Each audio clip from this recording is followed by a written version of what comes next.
네, 오늘이 벌써 6월 21일 세 번째 주일이 됐습니다.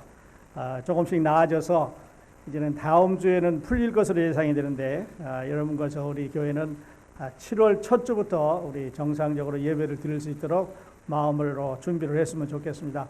다음 주에 관망해 보고 우리 다 같이 7월 첫 주에 하나님 앞에 나와서 함께 예배 드리도록 준비를 하겠습니다. 자, 오늘 이제 하나님의 말씀 바울과의 항해 37번째 시간인데요.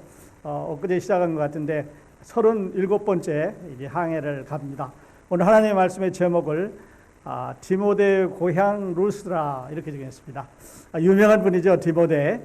바울의 아주 유명한 동역자고 또 디모데전서, 디모데후서를 통해서 우리에게 잘 알려진 사도인데 그 고향 루스트라라고 하는 지역에 이제 사도 바울이 갔습니다. 물론 이때는 디모데가 이게 합류하지 않은 그럴 때였는데 거기에서 무슨 일이 일어났는지 또 하나님께서 그 도시를 복음으로 변화시킬 때는 어떻게 하셨는지 우리 함께 보도록 하겠습니다. 자, 우리 사도 바울의 1차 전도여행 지도 함께 보고 계시는데요. 비시디아 안디옥에서 이고니움으로 내려왔다가 오늘은 루스트라로 내려왔습니다. 그러니까 한 20마일을 더 남쪽으로 내려왔습니다. 자, 이제 지도를 함께 보시면서 자, 그렇다면 왜 사도 바울이 이고니온에서 루스트라로 갔을까 하는 제목을 하는 질문을 마음에 두시면서 같이 보면 좋겠습니다. 이고니온에서 쫓겨났지요. 사람들이 돌로 치려고 하니까 도망 나오다시피 이제 나왔습니다. 그리고 루스트라로 내려갑니다. 사도행전 16장 1절과 2절에 보면 거기에 디모데라는 제자가 있었는데 그 어머니하고 외할머니를 소개하는 걸로 이제 16장은 시작을 하고 있습니다. 자, 그렇다면 1차 전도 여행 때 이 사도 바울을 디모데가 만났을까 안 만났을까 하는 생각을 또 해보게 됐죠. 이 루스트라는 물론 신약 성경에만 6번 언급이 됐습니다. 지금 보는 대로 사도 바울하고 바나바가 방문했고 2차 전도 여행 때는 바울과 실라가 다시 이 자리로 방문해서 디모데를 데리고 가는 이런 기사를 우리가 볼 수가 있습니다. 뿐만 아니라 이 루스트라는 사도 바울 생애에서 처음으로 돌에 맞아서 기절을 했습니다. 어떤 사람은 죽었다 그러고 어떤 사람은 기절했다 그러는데 어쨌든 돌에 맞아서 죽은 거를 사람들이 갖다가 성 밖에다 버렸습니다. 그러니까 죽은 개처럼 이래 밖에 이제 갖다 버리는 이런 사건이 일어난 데가 루스트라입니다. 또 이방인에게 바울이 첫 설교를 하는데 지금까지는 회당에 들어가서 이방인과 유대인이 섞여 있는 데 가서 아니면 유대인들에게 복음을 전했는데 이제는 이방인들에게만 전합니다. 뿐만 아니라 이 루스트라에는 회당이 없습니다. 회당이 없다는 얘기는 유대인의 소수 무리가 살고 있다는 그런 말로도 해석을 할 수가 있습니다. 자, 그렇다면 언제도 말씀드렸습니다만 왜 루스트라로 갔을까? 그 지역에서 동서남북으로 갈 수 있는 여유가 있었을 텐데 왜 하나님께서 루스트라로 가게 하셨을까? 성령님이 비전도 없었고 말씀도 없었고 어떤 상황 전개가 없이 누가는 거기에 갔다 이렇게 말하고 있고 그리고 거기에 일어난 사건만을 우리에게 말씀을 해 주고 있습니다. 자, 루스트라에 가자마자 사도행전 14장 우리가 보는 대로 8절부터 오늘 본문 18절까지는 이렇게 시작을 하고 있습니다. 여러분 사도행전 14장 8절부터 18절까지 본문을 보시면서 이렇게 저와 같이 은혜를 받았으면 좋겠습니다. 루스트라에 발을 쓰지 못하는 한 사람이 앉아 있는데 나면서부터 걷지 못하게 되어 걸어본 적이 없는지라 이렇게 바로 시작을 하셨습니다. 루스트라에 갔는데 회당을 갔는데 유대인이 있었는데 거기에 가서 안식일에 어떻게 했다는 얘기가 전혀 없이 루스트라에 가서 이제 그 나면서부터 핸디캡인 발을 쓰지 못하는 사람을 만났습니다.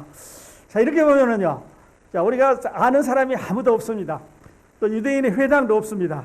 자, 어떻게 해서 이 도시에 가서 하나님의 복음을 전할까 하는 게 좀 궁금스러워요. 제가 이제 여러 그 사역지에 있는 선교사님들하고 요즘 이렇게 인터뷰를 해보면서 질문하는 것 중에 하나가 자, 아무도 없는데 어떻게 맨 처음에 사람을 만나서 사역을 시작하셨습니까? 이런 질문을 해봅니다. 그러면 대개 다 하나같이 공통점이 뭐냐면 하나님께서 예비해 주신 것이 예비해 주신 일이 있었다. 그래서 그 순서대로 가게 됐다. 이런 말을 하게 되는데 여기 이제 바울과 바나바도 거기에 이제 들어갔습니다. 그런데 핸디캡을 만났습니다. 그리고 이제 거기 가서 설교를 했는데 그 설교 장소가 마을 어귀인지 성 안인지 성 밖인지 어디인지 나와 있지 않지만 아마 제가 생각할 때는 마케팅 플레이스, 시장이 아니었나 이렇게 생각을 해봅니다. 그 이제 사람들이 모여들었겠죠. 거기에서 바울이 그 사람들 가운데서 이 핸디캡을 보면서 그 사람을 바라보니까 구원받을 만한 믿음이 그에게 있는 것을 알게 됐습니다. 그래서 그 사람의 병을 이제 고쳐줬습니다. 그러니까 핸디캡 병을 고쳐서 이 절름발이가 그러니까 두 다리를 쓰지 못하는 사람이 자리에서 일어나서 걸어가는 기적이 일어났습니다. 이야, 엄청난 기적이 일어난 거죠. 그러니까 하나님께서 지금 이 하나님을 모르는 사람들에게 이방인들에게 예수 그리스도의 복음을 전가하기 위해서 문을 여시는데 그 문을 여시는 방법이 우리가 생각할 수 없었던 하나님의 방법으로 여셨습니다. 이제 한 번 더 말씀드리겠습니다만 그렇다면 하나님 그때 당시에 뭐 귀신 들린 사람도 있었을 거고 죽은 사람도 있었을 거고 맹인도 있었을 거고 문둥병자도 있었을 거고 다른 여러 종류의 사람들이 있었을 텐데 why? 왜 하나님은 하필이면 이 두 다리를 나면서부터 쓰지 못하는 이 핸디캡을 만나게 하셨습니까? 이런 질문을 한번 해보는 거지. 죽은 사람 살렸다면 훨씬 쉬울 수가 있었지요. 또 다른 이제 귀신 들린 사람 귀신을 쫓아준다든지 이렇게 할 수가 있었을 텐데 핸디캡을 만나게 하셨습니다. 그 사람을 낫게 하니까요. 사람들의 문제가 생겼습니다. 이제 핸디캡이 있었던 다리를 두 다리를 이제 쓰지 못하는 사람이 일어나서 걸으니까 거기에는 소문이 쫙 났겠죠. 그리고 거기서 사람들이 몰려왔습니다. 그 성에 살고 있는 사람들이 몰려와가지고 이제 이 사람들은 이 사람의 모양을 입고 온 신이다. 이 신이 우리한테 내려왔다. 이게 신이 아니고는 할 수 없는 일이다. 이렇게 이제 이 하는 일을 신으로 변해. 이 사람들에게는요 두 가지 종류의 신이 있습니다. 첫 번째 신은 이 세상을 창조하신 하나님이라고 하는 유일한 신이 있고요. 또 하나는 사람이 만들어 놓은 가짜 신 페이크가 있습니다. 그래서 그들을 뭐 돌에다도 만들고 바구에다도 만들고 아니면은 나무에다도 만들고 뭐 요즘 같으면 철로도 만들고 이쁘게 색깔도 칠하고 금붙이도 칠하고 뭐 이렇게 하고 있는데요. 하나는 사람을 만드신 하나님이 있고요. 또 사람이 만든 하나님이 있습니다. 그러니까 하나님께서 세상을 창조하셨고 사람이 만든 신이 또 뭘 했다고 하는 이런 가짜가 있는데요. 거기 사도 바울과 이 바나바는 그 사람들이 만든 가짜 신을 섬기는 사람들에게 우상이 됐습니다. 그래가지고 바울과 그 바나바를 붙잡아가지고 그들에게 황소를 끌고 왔다 그랬습니다. 황소들이라고 이렇게 황소들을 끌고 왔다 그러는 거 보니까 한 마리를 갖고 온 것 같지 않아요. 그리고 그 좋은 이제 화한 꽃다발을 가지고 왔습니다. 그래가지고 신으로 추대를 하고 바울과 바나바를 이제 섬기려고 하는 이런 일이 생겨났습니다. 어떻게 보면 참 우스운 일인 것 같기도 한데요. 이런 일이 그 도시에서 벌어졌습니다. 자, 그러니까 바울과 바나바가 이제 그 사람들 앞에 갔습니다. 그랬더니 이 사람들이 생각할 때 바울은 지금 말을 하는 사람이에요. 그리고 막 사람들에게 무슨 이야기를 하려고 하고 기적을 일으키는데 앞장서는데 보니까 키가 조그맣고요. 그 말을 잘하는 것 같아요. 근데 그 다음에 있는 저 바나바는 키가 좀 크고 제가 생각할 때 좀 풍채가 좋아하지 않았나 싶어요. 그리고 이제 콧수염을 너무 기르고 있는데 보니까 그 사람이 높은 사람인 것 같아요. 그래서 이 바나바에게는 그 신들의 왕인 제우스라고 하는 이름을 붙였습니다. 그리고 이야기하고 있는 이 바울에게는 헤르메스라는 신의 이름을 붙여줬습니다. 그러니까 헤르메스가 우리 가운데 나타났다. 그래서 이 기적을 일으키니까 우리가 그에게 제사를 드리자 이렇게 이제 하기 시작을 했습니다. 바울과 바나바가 밖에 나가서 여러분 그게 아닙니다. 나도 여러분하고 성정이 똑같은 사람인데 오늘 이 일을 일으킨 것은 제가 아니고 우리 가운데 계시는 천지와 바다와 또 온 우주를 지으신 하나님이 하시는 일입니다 하면서 설교를 하기 시작했어요. 그러니까요 하나님의 방법이 참 놀랍죠. 그 아무것도 모르는 하나님을 모르는 사람들한테 소개를 하는데 뭐 아브라함이 어떻고 뭐 우리 조상이 뭐 하란에서 이사하고 애굽에 내려갔고 광야 생활을 했고 이런 얘기는 일체 안 합니다. 왜냐하면 그들은 모르니까요.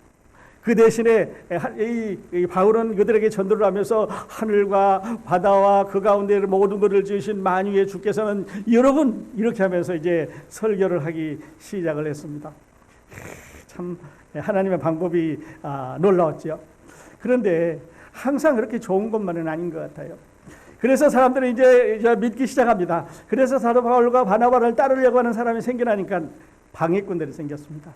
바울과 바나바가 맨 처음에 갔던 비시디아 안디옥에서 바울을 싫어하는 사람이 몰려왔습니다. 그 다음에 이제 얼마 전에 갔었던 이고니온에서 또 바울을 싫어하는 사람이 여기까지 쫓아왔습니다. 요즘으로 말하면 아마 깡패들 같은 거예요. 그냥 바울을 이제 이 근처에 나타나지 못하게 하기 위해서 우르르 몰려왔습니다. 그리고 그 사람들을 낳는 사람들에게 이제 설득을 하기 시작했습니다. 저 사람이 우리 도시에서도 소동을 일으키고 있고 우리 도시에서 소동을 일으켰는데 이 근처에 들어오게 하면 안 된다. 그래가지고 거기 이제 이고니온에 있는 사람들하고 이게 짰습니다. 루스드라에 있는 사람들하고 짰습니다. 그래가지고는 바울을 돌멩이로 쳐서 죽였습니다. 거기서 사람들은 바울을 죽었다고 생각을 했습니다. 그러니까요, 바울은 지금 천사보다도 더 높아질 뻔했습니다. 다시 말씀드려서 제우스 신이나 헤르메스 신보다도 더 높아질 뻔했어요. 아주 더 신보다 높아서 제사를 받을 뻔했는데 이번에는 돌로 맞아서 성 밖에 나가다 버렸으니까 죽은 개만큼도 못하게 아주 형편없는 이런 모습이 되고 말았습니다. 너무 잘 안 됐지요. 그런데 사람들이 이제 갔다가 길가에다 버립니다. 그랬을 때 이 길가에 버려진 이 바울을 사람들이 쳐다봤겠죠. 죽었구나. 그랬을 때 얼굴이 아마 이쁘게 이렇게 죽었을 것 같지 않아요. 막 돌로 맞았으니까 뾰족한 이런 형편없는 돌로 맞았으니까 상처가 많이 나고 피가 많이 났을 거예요. 그러면서요, 제가 이 장면을 묵상하면서 자, 그렇다면 그 풍채당당하고 제우스라고 여겼던 바나바는 지금 어디에 있는가 하는 거죠. 바나바를 때렸다는 기록은 없고 바울만 때렸다 그랬습니다. 그다음에 또 하나의 질문은요, 과연 이 자리에 디모데가 있었을까? 바울이 거기서 맞아 죽는 광경을 보면서 디모데가 있었을까 하는 질문을 해보는 거죠. 하나 더 가봐보면요, 바울은 나중에 고린도전서에 고린도후서에 편지를 쓰면서 이렇게 말합니다. 내가 한 사람을 알고 있는데 그가 세 번째 하늘에 올라가서 몸 밖에 있었는지 몸 안에 있었는지 모르지만 가히 사람의 인간의 언어로는 표현할 수 없는 아름다운 광경을 보고 왔다고 말합니다. 성경학자들은 바울이 이때 돌에 맞아서 기절을 했을 때 거의 비몽사몽간이 됐을 때 그때 세 번째 하늘에 올라갔을 거라고 이렇게 생각하는데 거기에 대해서는 잠시 후에 한 차례 더 말씀을 드리도록 하겠습니다. 하나님께서 이 새로운 도시를 여는 방법, 말씀드렸던 대로 예상하지 못하는 방법입니다. 안전뱅이를 준비하셨습니다. 그런데 이 안전뱅이를 준비하셨는데 그 사람이 믿음을 가지고 있었다는 게 놀라운 사실이에요. 그 사람이 믿음을 가지고 있어서 그 믿음을 통해서 사람 변화하는 모양을 보고 도시가 움직이기 시작을 했습니다. 그리고 하나님의 복음을 이제 열어가기 시작하는데요. 예상하지 못했던 방법이죠. 그런데 어떻게 보면 하나님께 이렇게 예상하지 못했던 방법으로 이 도시만 여는 게 아니라 하나님께서는 예상하지 못했던 방법으로 여러분과 저의 삶도 이렇게 인도해 간다는 거죠. 여러분, 우리가 2020년 새해를 맞으면서 우리는 참 좋은 희망이 있었습니다.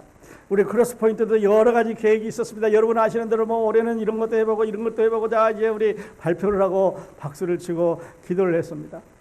그런데 예상치 못하게 이 바이러스가 유행을 하기 시작을 했습니다. 그래서 지금 사람들은 생각을 해봅니다. 인간이 이것밖에 안 되나? 우리 인간이 이렇게 약한가? 이제는 돈도 소용이 없습니다. 권력도 소용이 없습니다. 명예도 소용이 없고 지식도 소용이 없고 싸우려고 준비해놓던 무기도 소용이 없고 인간은 하나님 앞에 이렇게 연약할 수밖에 없다. 지금까지 모든 것을 다 할 수 있다고 인간이 큰 소리를 빵빵빵빵빵빵 쳤는데 하나님 앞에 우리는 아주 무기력한 존재로 이렇게 남을 수밖에 없는 우리가 됐죠. 그러니까요, 하나님의 방법은 그때 그 도시를 여시는 방법이나 지금 우리 가운데 역사하시는 하나님이나 그 하나님은 놀라운 방법으로 그 도시도 여셨고 그 도시를 준비하셨고 그곳에서 말씀을 증거하게 하신 것처럼 우리의 인생도 인도에 간다고 하는 사실을 우리가 배울 수가 있습니다. 자, 여러분 한 차례 더 말씀드리겠습니다만 하나님은 이렇게 우리의 모든 삶에 있어서 우리의 갈 길을 예비하고 준비하고 계시다고 하는 거죠. 여러분 믿으십니까? 믿으시면 아멘 하시면서 뒤돌아보십시오. 여러분 발길을 하나하나 걸어오는데 하나님의 발자국이 하나님의 인도하심이 없었던 게 어디 있습니까? 자, 그렇다면 현재 인도하신 하나님, 앞으로도 인도하실 하나님은 우리의 모든 발자국을 인도해 가실 하나님이죠. 과거에 하나님은 함께 하셨고 지금도 하나님은 함께 하십니다. 그리고 앞으로도 그 하나님은 우리의 삶, 우리의 발길을 인도해 갈 것입니다. 자, 그런데 여기서 우리 잠깐 이 안전병에 대해서 한번 생각을 해보자고요. 바울은 또 디모데는 또 누가는 또 바나바는 이 안전병이를 아마 익히 알고 있었을지 몰라요. 자신의 발로 걸어본 적이 없습니다. 그러니까 어렸을 때 우리가 어머니 뱃속에 태어나서 야 일어서라고 재롱 들때 자기 발로 일어서 본 적이 없습니다. 걸어본 적이 없죠. 자기 발바닥이 땅에 닿아서 자기 몸을 지탱해 본 적이 없습니다. 자기 힘줄이 자기 몸을 지탱하고 이 신경이 자기의 움직임을 인도해 본 적이 없습니다. 그런데요, 그 안진뱅이에게 기회가 왔습니다. 일생일대의 기회입니다. 이 바울을 만났기 때문에 이제 안진뱅이는 자리에서 일어설 수가 있습니다. 그리고 바울이 그에게 믿음이 있는 것을 보고 일어나라고 말했습니다. 그랬을 때 그가 다리에 힘을 주고 일어섰습니다. 그리고 일어서서 그가 걸었습니다. 무슨 말입니까? 바울이 이야기했을 때 그런 바울의 말을 듣고 그 음성을, 그 말을 받아서 순종했다는 말입니다. 바울의 말을 듣고 즉시 일어나서 걸었습니다. 그러니까 여기서 우리가 말하고 싶은 것은 믿음이 키입니다. 믿음이 그 사람을 살렸습니다.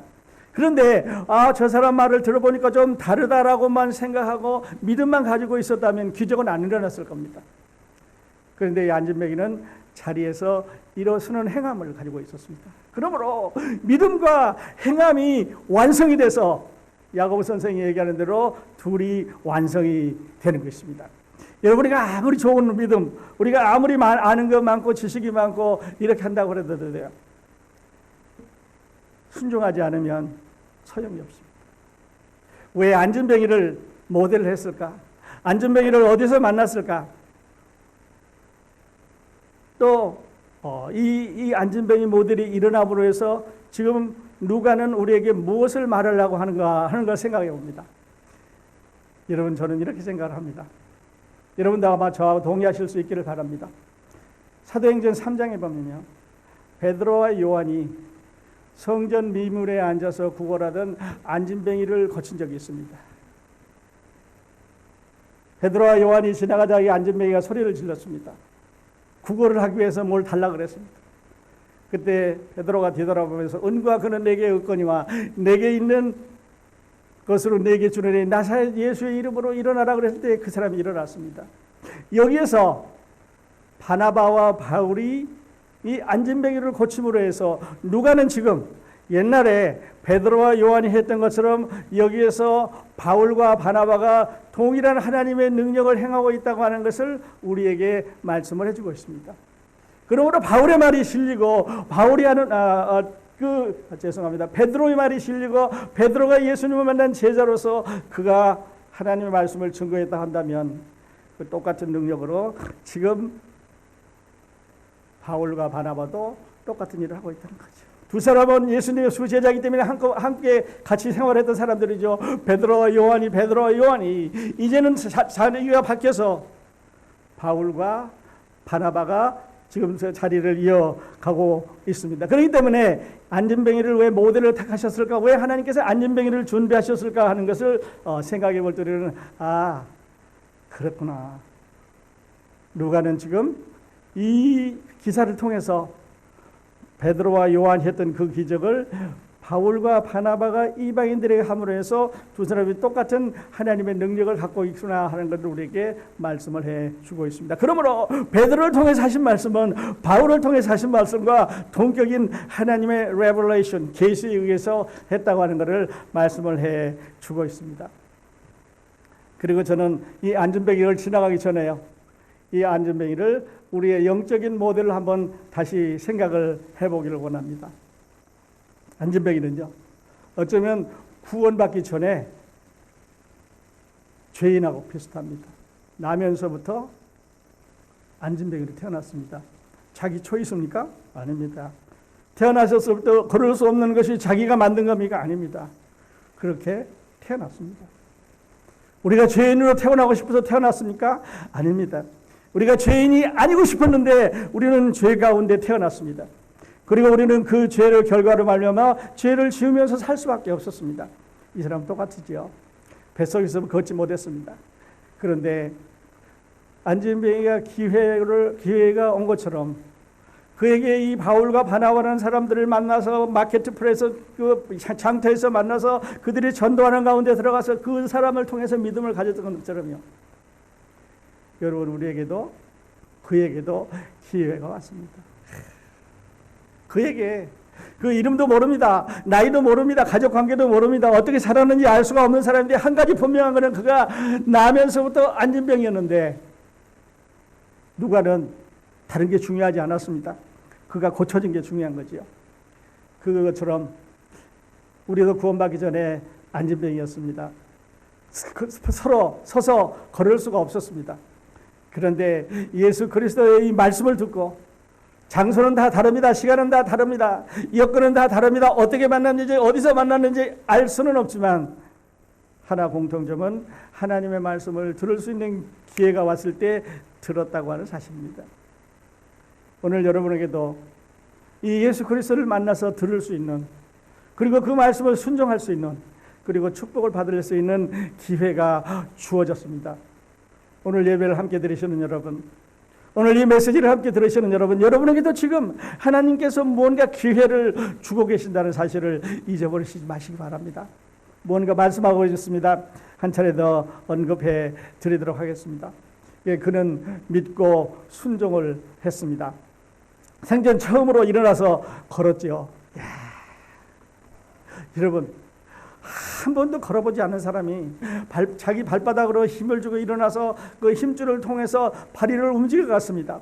두뇌에서 명령을 합니다. 오른발 뛰어 왼발 뛰어 했을 때 움직여가는 그 광경을 그거를 한번 상상해 보십시다.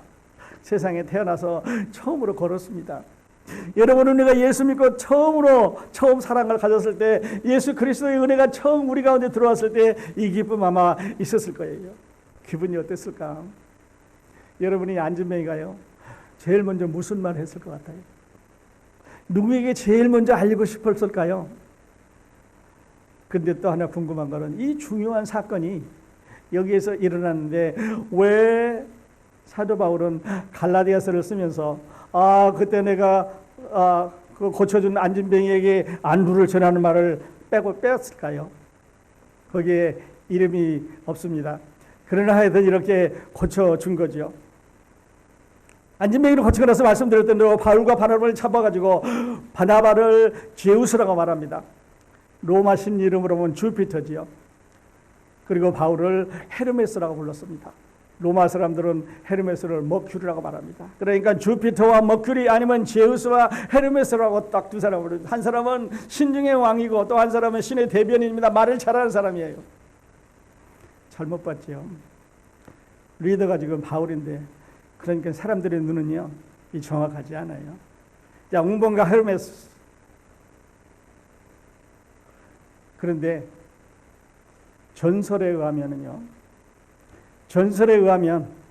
이 제우스라는 신과 헤르메스라는 신이 전에 루스드라를 방문한 적이 있다라는 기록이 있습니다. 물론 만들어낸 얘기죠. 사람들이 지어낸 얘기입니다. 그래서 거기서 노 부부를 만나다는 그 전설이 있는데, 이번에 이 두 사람이 오니까 옛날에 있었던 그 전설처럼 이 신들의 왕인 제우스와 그리고 그 대변인인 헤르메스가 여기에 왔다라고 생각을 한 거죠. 허황한 얘기예요. 그러니까 제사를 드리려고 그랬죠. 그때 이제 사도가 바울이 아니면 바나바가 참 훌륭한 사람이 될 뻔했어요. 왜냐하면 그렇다. 그리고 제사를 받고 화환을 받았으면 거기서 신의 왕이 됐을 거 아니겠어요. 신전을 세우고 거기다가 만들어 놓고 그 사람을 그냥 영원히 섬길 수 있었는데, 높은 자리에 올라갈 수 있었는데, 바울은 그거를 자기가 올라갈 수 있는 기회를 잡지 않고요, 하나님의 말씀을 전하려고 하는 그런 기회를 잡았습니다. 말씀드렸던 그 세상에는 두 종류의 하나님이 있습니다. 사람을 지으신 창조주 하나님, 사람을 지으신 창조주 하나님, The God of Creation, The God of Creation, 사람을 지으신, 세상을 지으신 창조주 하나님, The Truth, 진짜 하나님이 있습니다. 또 하나는요, 사람이 만든 하나님이 있습니다. The God of your own creation, The God of your own creation, 당신들이 만든, 사람들이 만드는 하나님이 있습니다. 사람을 만드시는 하나님, 사람을 지으신 하나님은요, 보이지 않는 하나님이에요. 그러나 그 만드신 만물을 통해서 우리는 하나님이 살아계신 것을 알 수가 있습니다. 그런데 사람이 만든 하나님은 모조품을 만들어 놨습니다. 돌로 만들었습니다. 나무로 만들었습니다. 비석을 만들어 세웁니다. 금붙이를 하고 은붙이를 하고 건사하게 만들어 놨습니다. 그리고 거기에다가 절을 하고 희생의 제물을 갖다 바치고 있는 그런 광경을 오늘 우리 사회에서 볼 수가 있지 않습니까? 두 종류의 사람이 있습니다. 여러분은 어떤 하나님을 따라가십니까? 사람을 지으신 창조하신 하나님을 따라가십니까? 또 그를 믿고 계십니까? 아니면 사람들이 고안한, 하나님께서 창조하신 머티리얼에다가 사람들이 고안해서 만든 그 하나님을 따라가고 계십니까? 선택은 여러분이, 우리가 해야 될 일이 아닌가 싶습니다. 그리고 또 하나 여기서 배울 수 있는 거는요, 사도 바울이 이들에게 하나님 말씀을 전할 때는 성경에 나와 있는, 구약 성경에 나와 있는, 모세의 율법에 나와 있는 이런 얘기를 전혀 하고 있지 않습니다. 그리고 일반 계시라고 하죠. 자연과 우주와 그 가운데서 만물이 움직여가는 것을 보면서 하나님이 계신 것을 알아라, 이렇게 말하는 거죠. 그리고 우리가 지금까지 배워왔던 대로 베드로가, 요한이, 아니면 바울이 요전까지 했던 설교는, 그다 증거했던 하나님은 특별 계시라 그러죠. 꿈이나 환상이나 말씀에 기록된 하나님, 그리고 그 하나님이 우리 가운데 나타난 가장 대표적인 예가 예수 그리스도입니다. 그래서 하나님을, 일반적인 자연에서 나타내는 하나님을 General Revelation이라고 말하죠. 일반적으로 모든 사람이, 믿는 사람이나 안 믿는 사람이나 그냥 세상에 태어난 사람이면 자연을 보고 알 수가 있습니다. 왜 1년은 4계절입니까? 왜 별자리는 왔다 갔다 움직이고 있습니까? 왜 서로 부딪혀서 떨어지지 않습니까? 200억 개나 되는 이 많은 별자리를 왜 서로 그 일정한 거리를 유지하고 있고 일정한 시간에 일정한 간격으로 이렇게 돌아가고 있습니까? 왜 1년은 4계절이고 왜 이것들은 서로 섞이지 않고 잘 질서 있게 유지를 해나갑니까? 바닷물은 왜 밀물 썰물이 있어서 딱 올라왔다 그 시간에 그때까지만 올라왔다 다시 내려가지 않습니까? 하나님이 살아 계시기 때문이죠. 이거를 일반 계시라고 말합니다. General Revelation. 그런가 하면 특별 계시가 있습니다. 하나님이 이스라엘을 선택하셨습니다. 하나님이 선지자에게 말씀하셨습니다. 하나님이 성경에 기록하셨습니다. 하나님이 예수 그리스도를 보낸다고 말씀하셨고 우리 가운데 보내주셨습니다. 여러분, 우리는 감사한 거는요, Special Revelation, 하나님의 특별한 이런 계시 안에 있다고 하는 그런 놀라운 사실입니다. 여러분, 아직도 하나님의 이 일반 계시 안에 있으시다고 하면요, 오늘 예수님 만나셔야 됩니다. 오늘 성경을 통해서 나타난 여러분에게 말씀하시는 하나님을 만나셔야 됩니다. 시편 19편에서 다윗은 이렇게 말했습니다. 하늘이 하나님의 영광을 선포하고 공창이 그의 선호하신 일을 나타내는도다. 날은 날에게 말하고 밤은 밤에게 지식을 전하니 언어도 없고 말씀도 없으며 들리는 소리도 없으나 그의 소리가 온 땅에 통하고 그의 말씀이 세상 끝까지 이르는도다. 하나님이 해를 위하여 하늘에 장막을 베푸셨도다. 해는 그의 신방에서 나오는 신랑과 같고 그의 길을 달리기를 기뻐하는 장사 같아서 하늘 끝에서 나와서 하늘 저 끝까지 운행하며 그 열기에서 피할 자가 없다. 하나님이 우주를 만드시고 그 운행하는 것을 그냥 그대로 말씀하신 거, 이거를 자연을 통해서 알 수 있는 거지 하나님을 부인할 수는 없는 겁니다. 그런가 하면 로마서 1장 20절에 사도 바울은 이렇게 말했습니다. 창세로부터 그의 보이지 않은 것들, 곧 그의 영원하신 능력과 신성이 그가 만드신 만물에 분명히 보여 알려졌나니 그러므로 그들이 핑계하지 못할지니라. 하나님이 계신 거 몰랐습니다. 그렇게 하지 못한다고 하는 말씀을 하고 있습니다. 자, 다시 제대로 돌아가세요. 본문으로 돌아가서 이제 말씀을 설교를 다 하고 나니까 19절에 보면 유대인들이 안디옥과 이고니온에서 와서 무리를 충동하니 그들이 돌로 바울을 쳐서 죽은 줄 알고 시외로 끌어내치니라. 바울을 때려서 죽었어요. 여러분, 이 중후심이 분발해서 때렸는데 그를 이렇게 조심스럽게 살그머니 때렸을 것 같습니까? 그냥 무자벽에 그냥 요즘 좀 상스러운 말로 하면 그냥 개 패듯이 패서 그냥 사람이 맞아 죽을 정도까지 팼으니까요. 막 얼굴에 상처가 나고 몸에 상처가 나고 형편없이 됐을 것 같아요. 천사보다도 높아질 수 있는 순간이 있었는데 이는 죽은 개보다도 못하게 길거리에 버려졌습니다. 바울이 맞아 기절했을 때 바나바는 어디 있었을까? 바나바는 왜 나서서 만리한다든지 바나바는 왜 나에게 말할 기회를 달라고 다가서지 않고 어디 있었을까? 기록을 안 했습니다. 디모데는 이 광경을 보았을까? 안 보았을까? 디모데가 지금 바울의 1차 전도 여행을 통해서 이때 바울이 1차로 이 도시에 들어갔을 때, 이 안진뱅이를 고쳤을 때, 이들에게 전도를 하고 돌에 맞아서 넘어졌을 때 그때 예수님을 만났습니다. 디모데가 이 광경을 봤을까? Yes, I believe he watched. He watched. 디모데는 바울이 그렇게 맞아서 죽는 광경을 봤습니다. 그리고 마음속에 의문을 가졌습니다. 왜 저 사람이 저렇게 돌에 맞을 수밖에 없었을까? 이런 질문을 하게 됐겠지요. 사도 바울은 고린도후서 11장 25절에서 후에 이렇게 적었습니다. 자기가 당한 고난을 열거를 하면서 유대인들에게 40의 하나 감한 매를 5번 맞았으며 3번은 태장으로 맞고 1번 돌로 맞고 바로 여기입니다. 이후에 사도 바울은 돌로 맞았다는 기록이 없기 때문에 여기 1번 돌로 맞고 하는 기록이 여기에 나옵니다.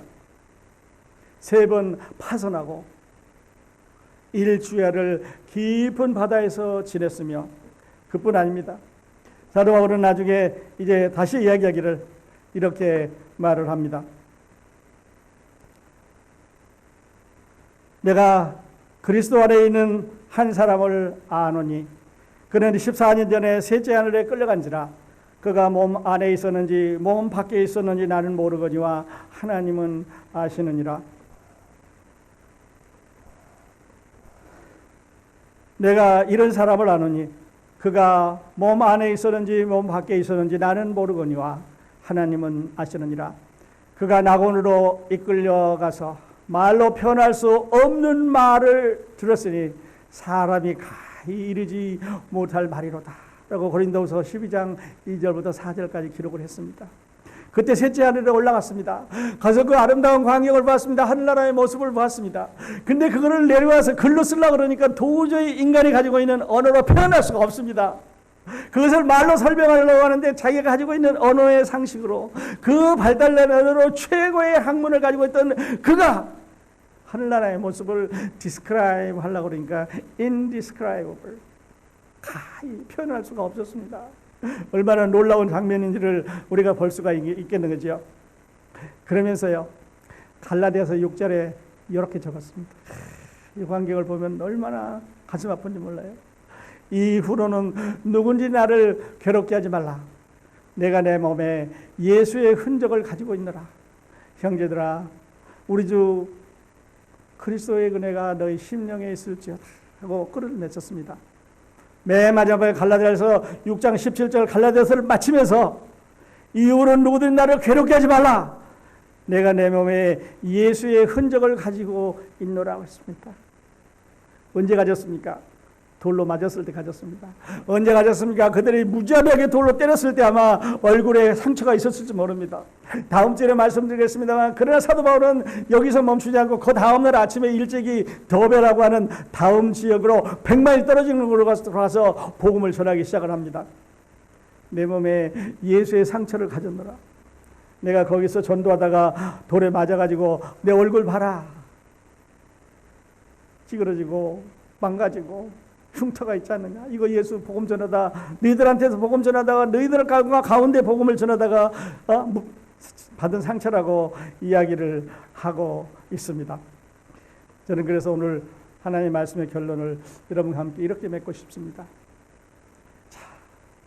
왜 이 기록이, 왜 기사가 여기에 있을까? 누가가 오늘 과연 우리들에게 전해주고 싶은 메시지는 무엇일까? 누가는 지금 이 기사를 통해서 이 사도행전 14장 8절부터 20절에 있는 말씀을 통해서 우리에게 무엇을 전해주려고 하는 걸까? 하나님이 목적이 없이 그냥 놔두시는 않기 때문에 어떤 말씀을 전해줄까 하고 질문을 해봅니다. Why? 낯선 도시를 여는 하나님의 방법, 예상할 수 없는 방법으로 루스라에 복음을 전하셨습니다. 안전뱅이를 준비하셨고 그를 고쳐주셨고 이제 사람들이 몰려와서 그를 사도 바울을 신으로 삼으려 하자 거기에서 복음을 전하기 시작을 한 거죠. 놀라운 방법이에요. 우리 인생도 이렇게 예상할 수 없는 놀라운 방법으로 하나님이 다스립니다. 안전뱅이처럼 오늘도 하나님의 말씀을 기다리는 기적의 날이 될 수 있습니다. 여러분, 안전뱅이가 바울이 말했을 때 그 말을 들었으니까 고쳐졌습니다. 그 말을 듣고 순종했으니까 고쳐졌습니다. 오늘 여러분이 이 안전뱅이처럼 기회의 날, opportunity, 기회가 주어지는 날, the chance가 주어지는 하나님의 말씀을 바로 듣고 되돌아서는 기회의 날이 될 수 있기를 바랍니다. 아마 누가는 오늘 우리들에게 이 사람에 관한 기사를 통해서 하나님의 예상할 수 없는 방법으로 우리를 돕고 함께해 주신다고 하는 말씀을 전하려 했던 것 같아요. 여러분 어떻게 생각하십니까? 그리고 마지막으로요. 바울은 그러면 이 사건을 메모를 해서, 아니면 바나바가 메모를 했는지 바울이 메모를 했는지 모르지만 제 생각에는 바울이 메모를 했을 것 같아요. 바울이 메모를 해가지고 나중에 누가가 줬습니다. 누가와 같이 여행을 하면서 이제 그때 일어났던 이야기를 하고 누가는 받아 적어서 이거를 한편의 사도행전으로 옮겨놨는데요. 바울은 우리에게 이런 메시지를 줄 것 같아요. 여러분, 복음과 박해는 정비례합니다. 여러분이 복음을 열심히 전하시고 여러분이 그리스도 안에 성령의 충만한 삶을 살면 우리를 반대하는 사탄도 그렇게 큰 힘을 발휘하기 시작을 합니다. 처음에는 유혹합니다. 살그머니 귀에다 속삭이고 유혹합니다. 그 다음에는 공격을 합니다. 그 다음에는 박해를 합니다. 그 다음에는 겁을 줍니다. 그 다음에는 우리 삶에 힘들게 만들어갈 수 있습니다. 하나님의 말씀에 순종을 하려고 하면 긍정적으로 우리를 유혹합니다. 부정적으로 우리를 겁을 줍니다. 어떨 때는 미소를 줍니다. 미소를 줘서 하지 못하게 합니다. 어떨 때는 고통을 줘서 못하게 합니다. 소프트웨어로, 하드웨어로 여러 가지 방법으로 공격을 합니다. 바울이 이런 공격 돌에 안 맞으려면요, 그들의 신이 됐으면 됐습니다. 그들이 숭상하는 신이 됐으면 송아지로 제사를 받을 수 있었고 화환도 받을 수 있었고 그 도시에 영원히 살 수 있었는데요, 그리스도의 복음을 위해서 신이 아니라 죽은 개가 된 거지. 그래서 바울이 우리에게 전해주는 메시지, 저는 이렇다고 생각합니다. 여러분, 우리도 공격받습니다. 여러분이 그리스도 안에 사시려고 하면, 여러분이 복음을 즐기려고 하면, 예수 그리스도 안에 사시려고 하면 이렇게 공격을 받습니다. 우리가 살아있다는 증거, 주님을 섬기고 있다는 증거니까 너무 염려하지 마시기 바랍니다. 그러면서 디모데후서 3장 11절과 12절을 이렇게 적었습니다. 저는 이 말씀을 들으면서 너무 마음이 아팠습니다. 저와 함께 보면은요, 디모데후서 3장 11절로 12절에 박해를 받음과 고난과 또한 안디옥과 이고니온과 루스라에서 당한 일과, 여기 보십시오. 안디옥, 이고니온, 루스라에서 당한 일과 죽을 뻔했습니다. 당하지 않습니까? 어떠한 박해를 받은 것을 내가 과연 보고 알았거니와. 그래서 저는 여기서 보고 알았다는 말을 통해서 디모데도 거기 있었을 거라고 믿습니다. 주께서 이 모든 것 가운데 나를 건지셨느니라.